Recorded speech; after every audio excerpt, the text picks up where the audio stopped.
video is sponsored by Rocketstock's title. It's Jordy here for Cinecom.net and welcome to Copycat Friday, a weekly series where we find a creative way to recreate an amazing film or editing technique. And today we are recreating the camera rotation effect from A$AP Rocky, A$AP Forever, so let's swing into it!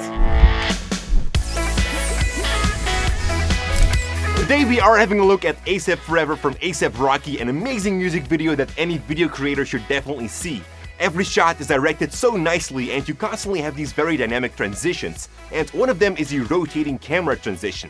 Something you would also see in the music video from BTS, which we also did a copycat about a while back. So this camera rotation effect is actually pretty complex. You will need to move your camera in an arc around the subject, and I'm not 100% sure which kind of train that they used on the A$AP Forever music video, but I'm guessing it's kinda out of our reach.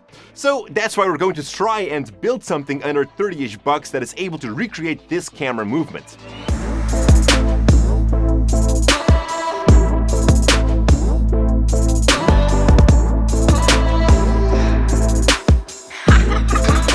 So we came up with this idea to create a rectangle out of wood, and that rectangle would rotate around an axis on the floor. And this right here is the top of that rectangle. You can see the camera mounted on here. This is actually a quick release that we bolted in here, but also we made sure that this is very sturdy, because after all, you want to make sure that your triangle is not going to wiggle too much. You want to have a steady shot. So that's why Janik here screwed in several of these planks to make sure that that is all sturdy and well.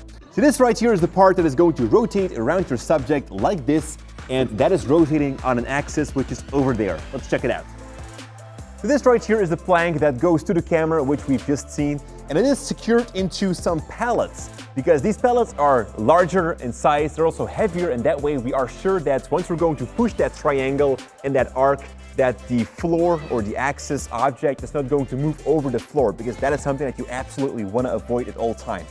We've secured that into a steel rod right here with some bolts on it, and well, that's all there is to it. Now, before you are going to attach everything together, make sure to test it out first and make sure that your pellets or anything else of the construction will not be visible in your camera frame. We actually have that a little bit with these pellets, but that's okay. We can actually crop the image digitally or blend these pellets in with our scene, which we'll have a look at later in this video. When you're rotating your camera on such a construction, make sure it cannot break your camera. Now, we had these extra planks sticking out which could let the construction rest on it, saving the camera from getting crushed. So the effect went surprisingly good. I was expecting more camera shake, but overall it's pretty smooth. And while we were filming this episode, we even came to a better solution by attaching a rope to the crane and pulling it up like you can see over here. You'd also notice by the end of the video, when we're going to show you guys the results, that some shots are a little smoother than others, and that's because of the new rope trick that we found out, and we couldn't reshoot everything. Next up is the lighting of the set, and here we got some limitations. You can't place any lights behind the construction as they'll get visible in your shot, so that leaves you with two options. So you can place lights on the side of your construction, but that could cast shadows on your subject from the construction going over it, but also if you're going to lift this construction, you will actually walk in front of that lighting. So there are a couple of things that you have to think about when setting up lights on the site. So one is to work with a softbox, and by having soft lighting, you will also have soft shadows, which makes them less noticeable on your subject. And the other way is also to put it up higher, because right now if I'm going to walk in front of this lighting, it will actually cover up this whole softbox. But when I'm going to put this light up higher, like this, I can now walk underneath that softbox, which again will cast less shadows. Now, if you do want to work with hard lighting, but you want to avoid having shadows, then you have to attach your lighting inside of the construction. And I'm using the Stella Pro 5000 for that. It has an internal battery. They're very portable, which allows me to also attach it into this construction like this. Now, be aware that this lighting now will also move with the camera movement. So at all time, the lighting will actually come from the front of the camera view, which will kind of result in more of a flat lighting. But it's okay, maybe that is a creative choice. You actually see this more often in music videos. And then there's the third way, which we actually use during our shoot, and that is just by using the ceiling lights. And we have a huge dome, which is giving very soft lighting. We can close that dome, and that way we can kind of make it darker here. We also have some LED panels up there, as you can see. We can, of course, shut them off. And we also have some LED lights, RGB lights up on the ceiling, which we can change the colors of to green, red, blue, whatever we want. And that way we can kind of create multiple atmospheres for our scenes. And because we have so much lights up on the ceiling, the shadows will also not be that visible anymore. And now comes the fun part, creating multiple sets and making sure that we can get a smooth transition. But first I'd like to make a quick shout out to Rocketstock, who has launched another brand new transition pack called Tidal. It's a collection of 100 playful video transitions of waves and water, which you can use in any video editor. It's a very cool pack for your summer vlog or other creative videos. You can check it out by clicking the first link in the description below. And now you can go ahead and find some fun teams to work around with and build your own set within the construction. So let's start off with this poker table right here.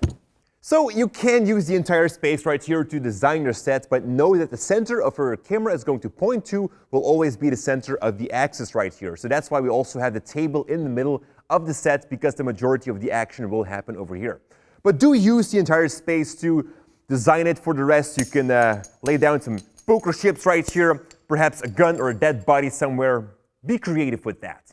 Now, apart from the sets right here, we actually ran into a little problem, and that was that the construction was getting visible in the shots, and there were actually the pallets over there.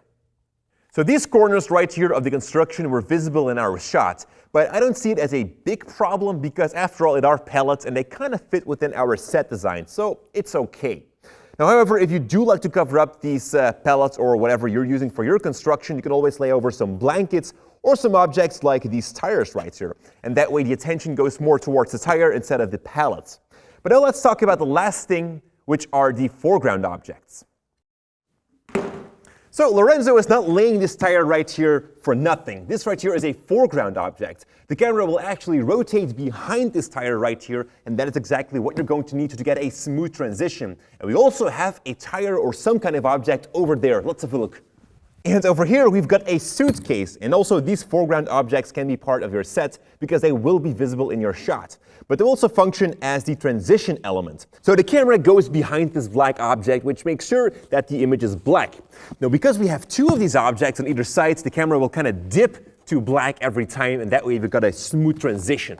So now go ahead and make a couple of shots. It's really fun if you can change your set design now and then.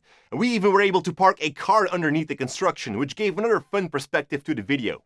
Now after you got a couple of shots, we can bring it all into Adobe Premiere Pro.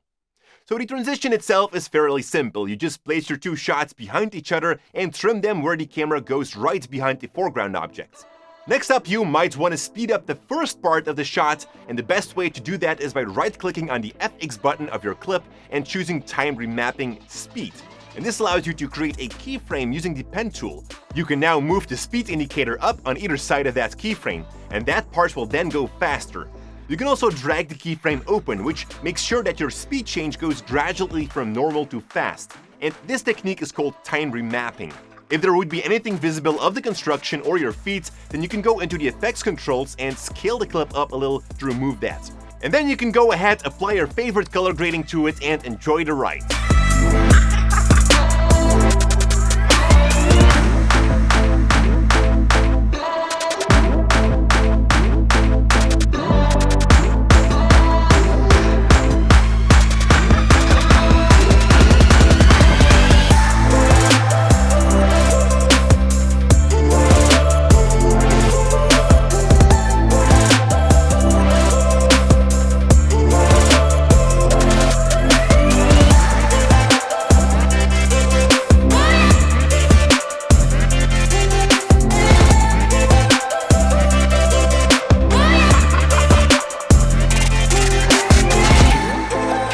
Thank you all so much for watching, and Rocketstock for sponsoring this episode.